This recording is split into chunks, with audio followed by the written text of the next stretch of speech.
This is Mark Harris, Acquiring Christianity, and I checked my hair a little in the camera, and I put on lights because somebody was complaining that the lighting was bad. Don't sleep with anyone. The lighting might be bad. I have 82 minutes or 81 minutes, something like that, which quickly dwindles. It says they'll have 82 minutes, and then after 20 minutes there's a problem or something. So I'll try to make this quick. This book, I have my notes here. This book is thick. Here we go. The God Delusion by Richard Dawkins, reviewed by a Christian. And I'll try to be eviscerating. There's no need to be. I mean, you don't win friends by eviscerating a lot of times. You don't win allies by eviscerating. I did read the book. As you can see, you should be able to see that there are many, well, earmarks. And I did read the book in its entirety. And I got the notes here. I'm not going to go through them too much. I don't know how much time I have, and I don't want to bore people too much. I'm still a Christian. So, The God Delusion by Dr. Richard Dawkins. I'm taking off the dust cover so I can handle it better. I'm still a Christian. Read every word. I did not read necessarily all the addresses for the atheist resources, or all the, I didn't read the reference material of the footnote. I read the footnotes, but I didn't read the references to the footnotes. I want to read this. It's pretty interesting to me. Page 5 of The God Delusion.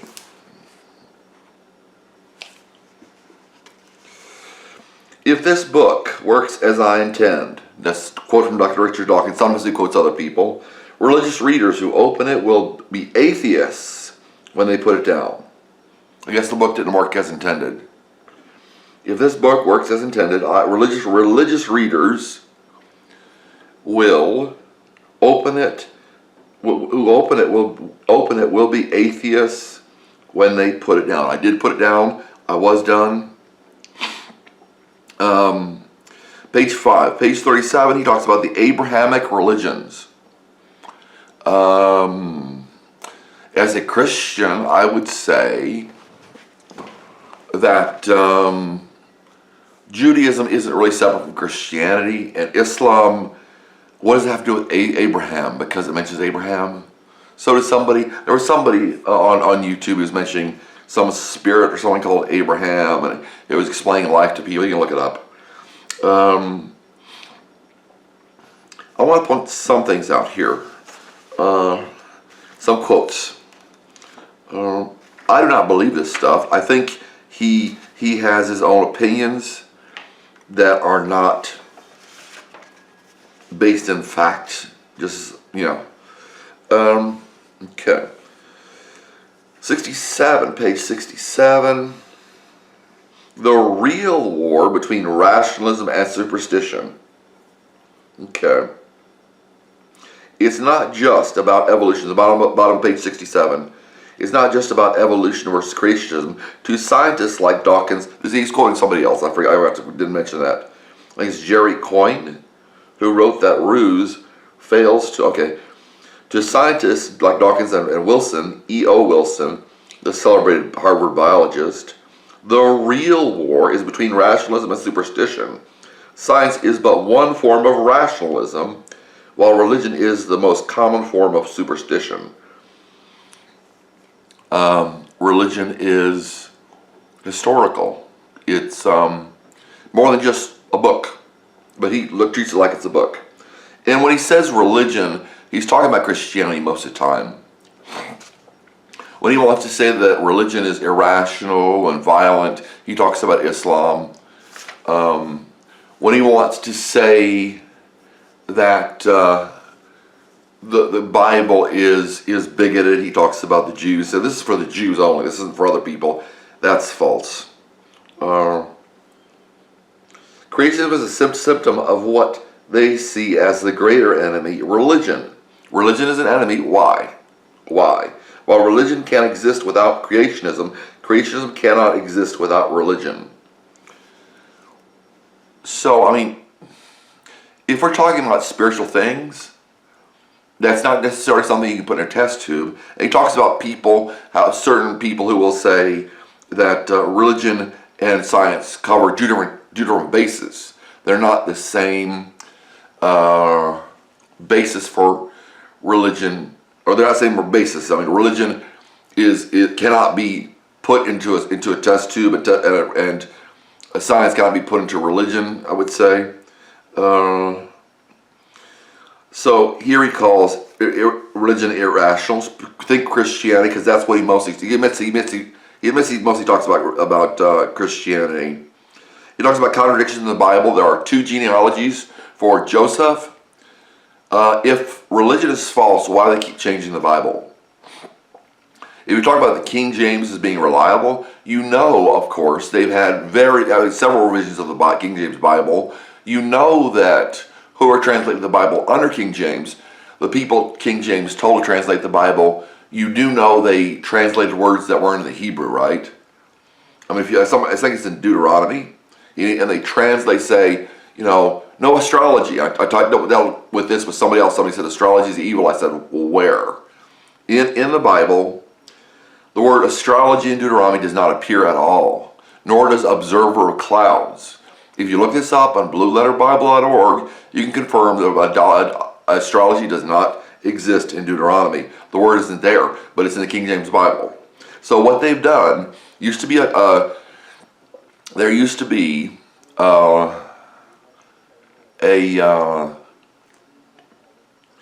genealogy for Joseph and a genealogy for Mary. I think Dr. Dawkins is old enough, if he's read the Bible in the past, he should know there was a genealogy for Joseph and a genealogy for Mary.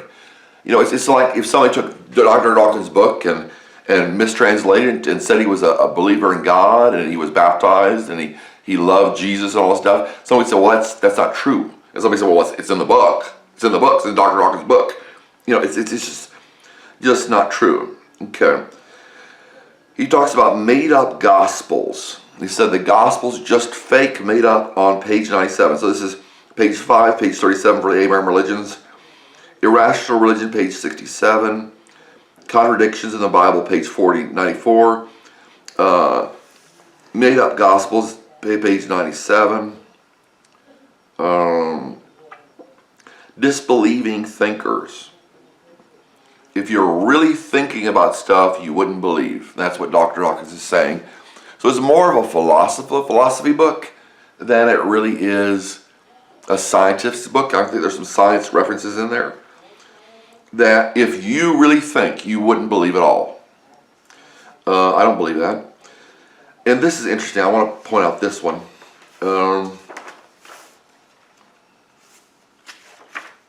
He says, well, where are we here? This is 131. It must be 231. No, I don't know where it is. Where were we here?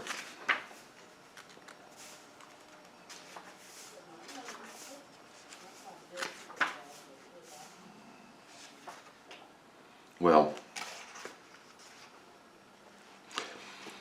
he talks about religion as being irrational and harmful.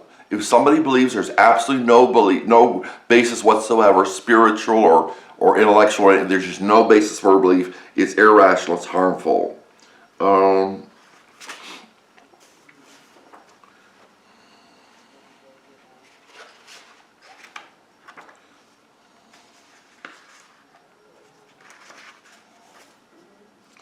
If we go over to page 166, he talks about that religion clutters their minds. He says it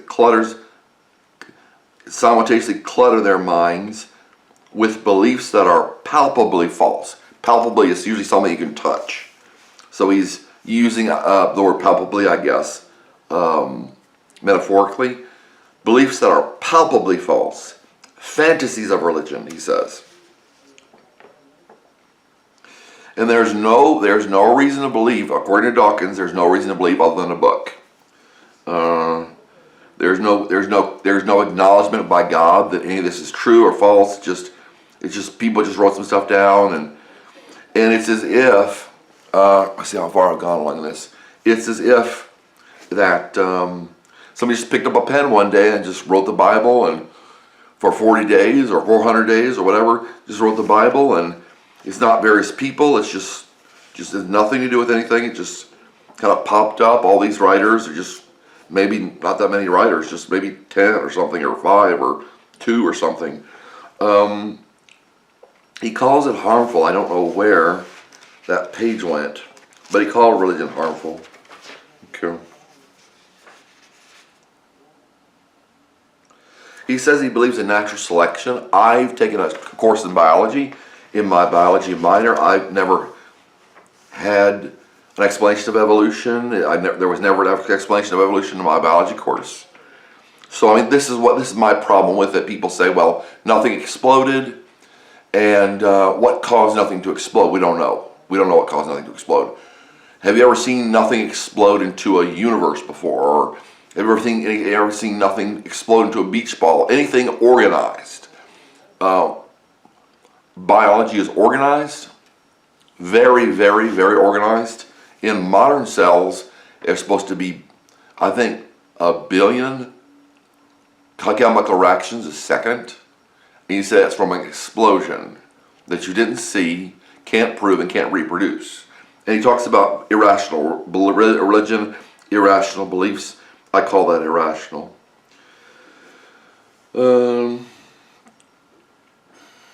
Yes, so he says, and for which the word useless is a generous understatement. Religion is useless. This is an ideology. This is not science. He said he does there on page 120. Okay, page 199. He talks about needing evidence for. He said things should have evidence. On page 202. It says there's no proof that where the origins of Jesus came from. This I can flip to there because I'm not quite sure what I'm mentioning here in my notes. Unlike the cult of Jesus, page 202. 202. Unlike the cult of Jesus, the origins of which are not reliably attested. So the cult of Jesus, the religion around Jesus, or the religion around Yah. He calls him Yahweh, whatever. They're not reliably attested. The religion of Jesus is just not reliably attested in the Bible, I guess, or wherever. In 248, he calls Jehovah. I think he calls him Yahweh. An evil monster. 248, he's an evil monster. This is moralizing, which he supposedly doesn't like. 250, did Jesus even exist? We don't know. 250. 258, the book of the letters of John are John on pot, and the revelation of John is John on acid. So I liked this particular quote here, or this particular passage in 200. If you don't believe I read this, then I want you to read it yourself. I mean, you see the highlight and the inks that I put in later to determine what to put in this video. So, let's see. So we have Dr. Dawkins' 10 Commandments. So, he says question everything, which I think is excellent. I'm questioning Dr. Dawkins. I question my church. I question the Bible because I don't know how much it was inserted in there after it was written. When I read 1 John, as I've said before, spiritually I know that it's true.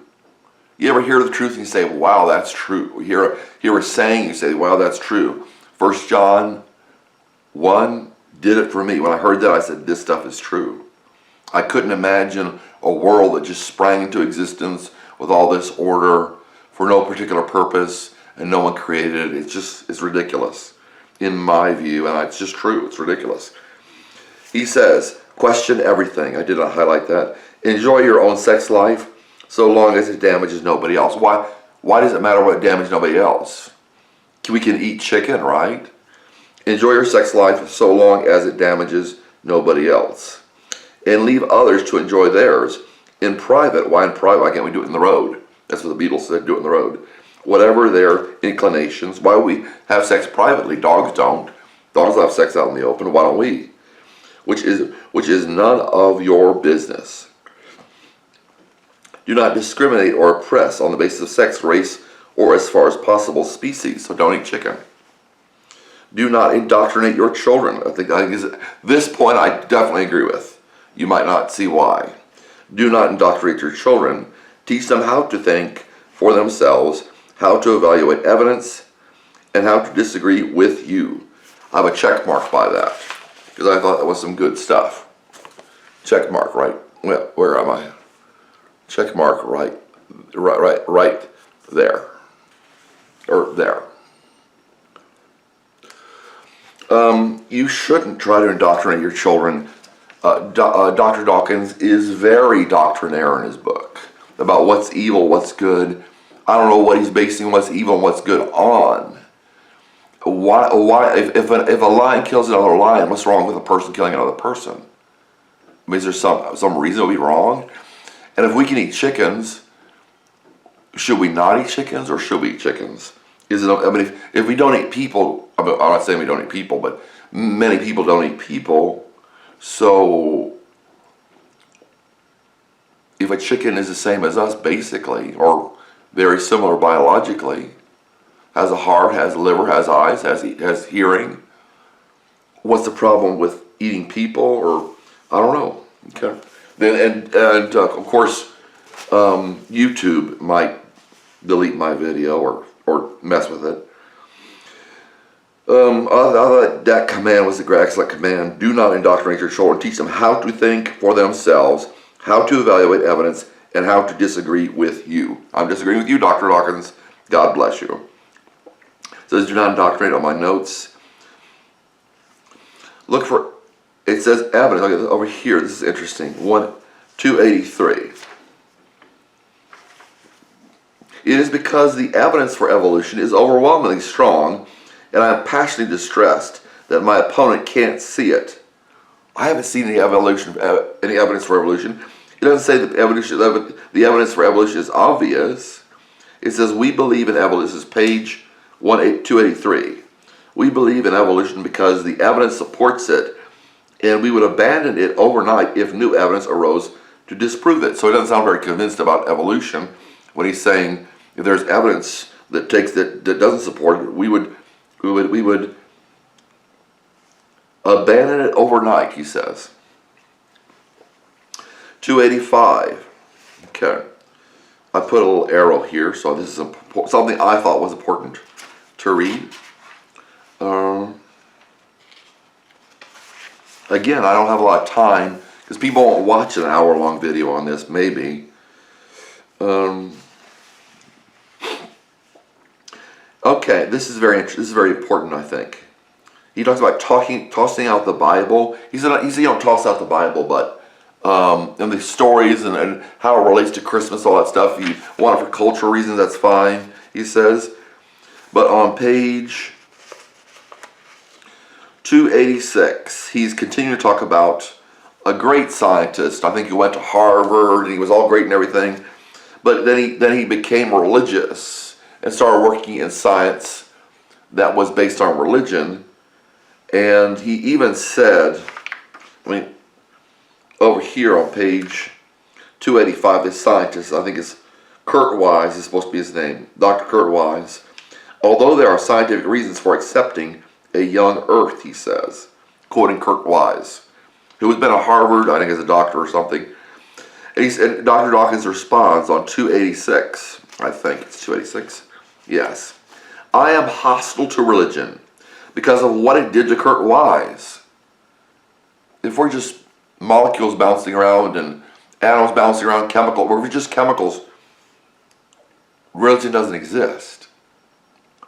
I mean, we cannot say, well, he believes this. Well, he's just atoms, just neurons. So, I invoked a widespread, in 286, I invoked a widespread consensus of liberal, enlightened, decent people. So we talk about leftists. If he means by liberal, he means left. If by liberal, he means leftists. We're talking about violent people. This is heading towards 2026 this year. We're heading towards 2026. He talks about liberals being enlightened and decent people, or leftists being enlightened and decent people. Okay. Decent people because they don't like Donald Trump. This is written in 2006.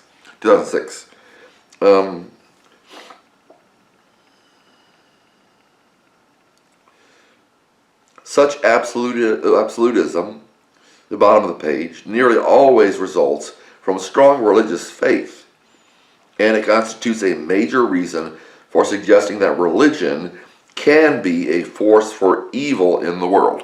Once again, he's talking about Christianity. He's talking about Christianity being evil.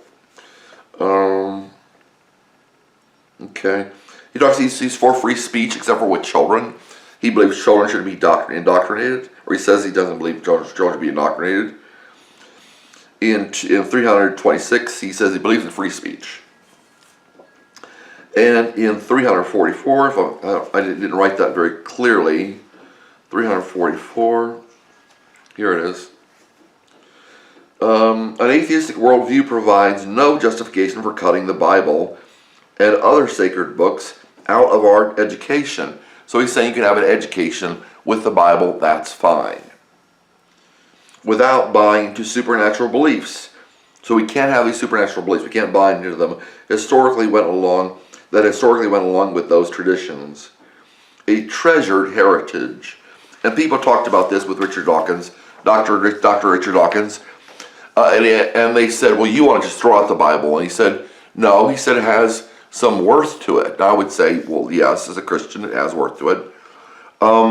He talks about pedophilia, and he says when children say they've been molested by someone and they go to an adult, the adult, especially psychologists, will try to draw out some story from the child that just didn't happen. He says pedophilia just didn't happen. Not that it could never happen, but he said there's a lot of these people, these psychologists he's blaming the psychiatrists for drawing out stories from children that's in their imagination for pedophilia, a child molestation. He also says that stem cell research is very important. I will note that according to the information that I have that I looked up on the internet, stem cell research can be done from adult stem cells. Stem cells can be made from adult stem cells. They work just as well as stem cells from fetuses, from babies, or whatever your word for it, from just as well as a blastula, maybe it's a blastula of a fetus, or a blastula of a baby, a blastula of the sex act that forms a new life. And he sees no problem with ending the life of a blastula. It's just a clump of cells to him. Why would you think that a little tiny clump of cells that has not developed into anything recognizable as human, far from developing, and I'm not arguing with him on that point, it's far away from developing fingers and toes and eyes. It's just some cells that have not really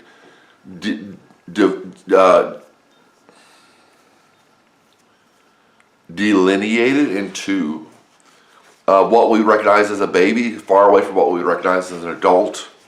And he says that that it's impeding science, this belief that we shouldn't touch blastulas, or not blastulas, of course, but clump of cells in the body that would become a human or is a human, or it's human, but it's not. It doesn't. Its life doesn't matter because it's not really.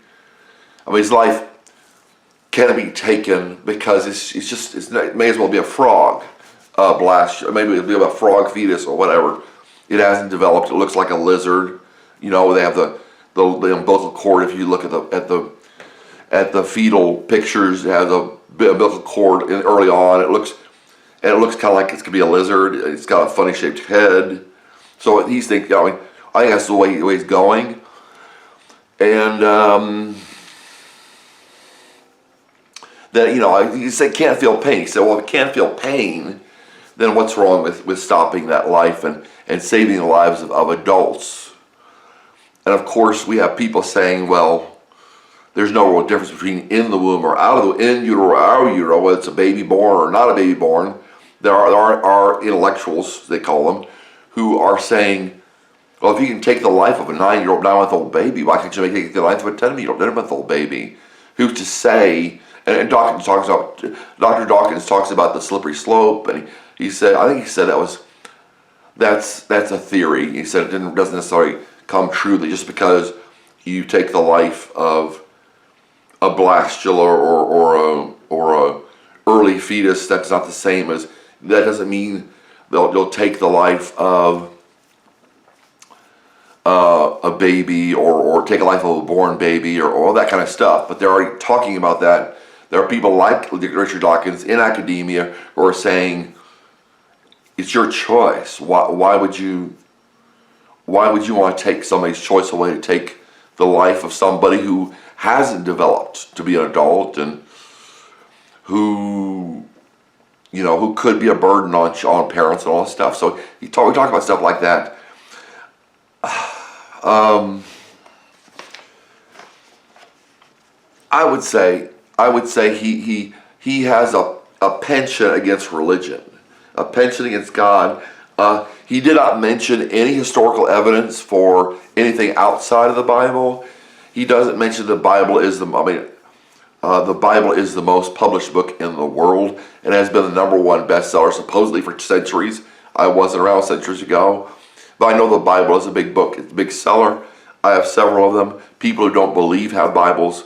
My father had a Bible. My father and my mother had a Bible. I assume that was his. You got Evidence That Demands a Verdict by Josh McDowell. You have William Lane Craig. I don't follow these people very much, but you have William Lane Craig. You have whatever people you have talking about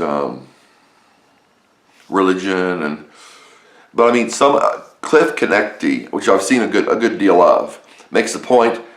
Why do you believe that life came from non-life? If you have a rock, would life come from a rock? Would a rock become alive? Why would you believe life came from non-life? I would say, why would you believe something came from nothing? Because, and Dr. Dawkins goes into this, he says, well, who is God's father? Okay, well, who's the father of you? And so my father is this person. Okay, who's his father? Okay, my father is this person. And you go back to a single-celled organism and say, well, who's the father of a single-celled organism? Because we're talking about, at minimum, I would say, we're talking about a billion processes, biological processes in 1 second on a modern cell. So the prehistoric cells, how do they reproduce? They just kind of broke apart, and then the parts that broke apart grew. I mean, it's just hogwash. It's utter hogwash. It's the stuff you want to empty out of your barn. I mean,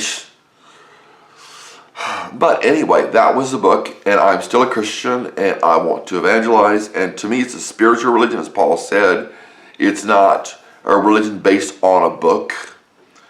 The religion is recorded in the book, and I would say again, the religion is not practiced by people, and that's why you don't see it very often.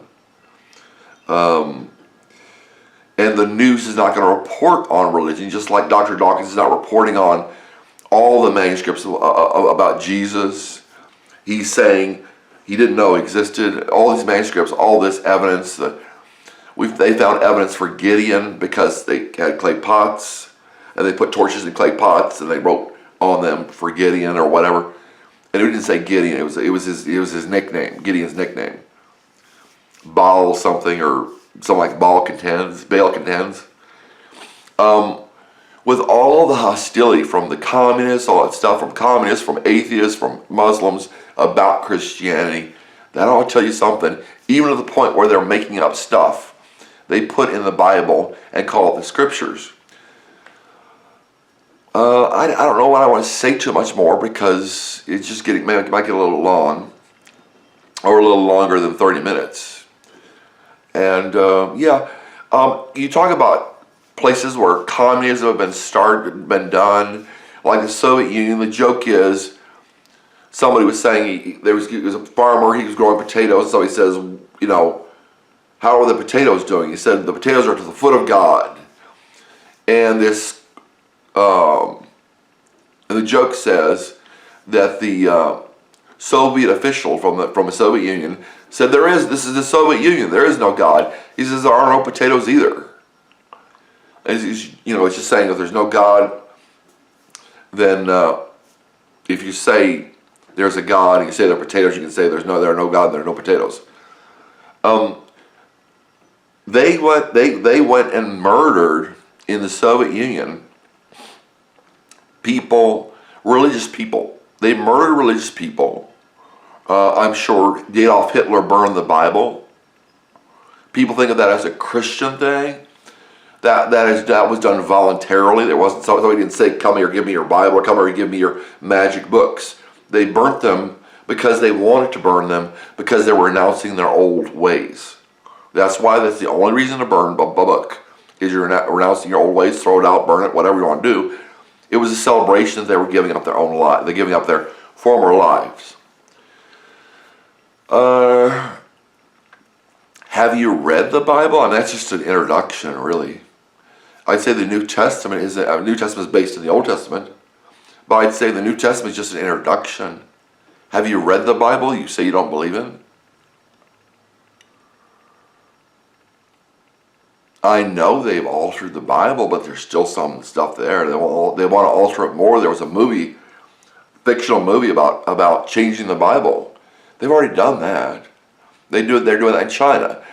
In China, you can get in trouble for proselytizing. In North Korea, you're not allowed to own a Bible. So what's the point of all this? If the Bible is no harm to anybody, as long as they don't apply it in some terroristic way, why are so many countries banning the Bible?